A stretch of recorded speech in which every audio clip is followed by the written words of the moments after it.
சூப்பரான டேஸ்ட்டான குயிக்காக ஈஸியாக பெப்பர் பொட்டேட்டோ ஃப்ரை எப்படி செய்யுது அப்படிங்கிறத பார்க்க போகிறோம். பேனில் எண்ணெய் ஊற்றி கடுகு, சோம்பு, கருவேப்பிலை, வெள்ளை உளுந்து போட்டு இது நல்லா பொரிஞ்சு வந்ததும் வெங்காயத்தை போட்டு அதை நல்லா நம்ம வதக்கிக்கலாம். நல்லா வதக்கினதும் இப்போ நம்ம வச்சுருக்கிற உருளைக்கிழங்கை வந்து நீட்டாக வெட்டி இந்த மாதிரி வந்து நம்ம போட்டு இது கூட வதக்கிக்கலாம். இது கூட வந்து கொஞ்சம் உப்பு போட்டுக்கலாம். இது கூட மஞ்சத்தூள், மிளகாய்த்தூள், மிளகுத்தூள் இது எல்லாத்தையும் போட்டு இது நல்லா வதக்கி விட்டுட்டு லைட்டாக தண்ணி ஊற்றி நம்ம மூடி போட்டு நம்ம வேக வைக்க போகிறோம். இது தயிர் சாதம், எலுமிச்சை சாதம் எல்லாத்துக்குமே ரொம்பவே சூப்பராக இருக்கும். கண்டிப்பாக நீங்களும் இந்த மாதிரி ட்ரை பண்ணி பாருங்கள்.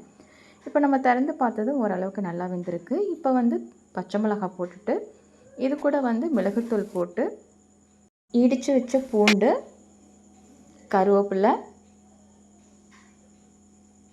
இது எல்லாத்தையும் போட்டு நம்ம நல்லா வதக்கி விட்டுக்கலாம். இப்போ சூப்பரான டேஸ்ட்டான பொட்டேட்டோ ஃப்ரை நமக்கு ரெடி.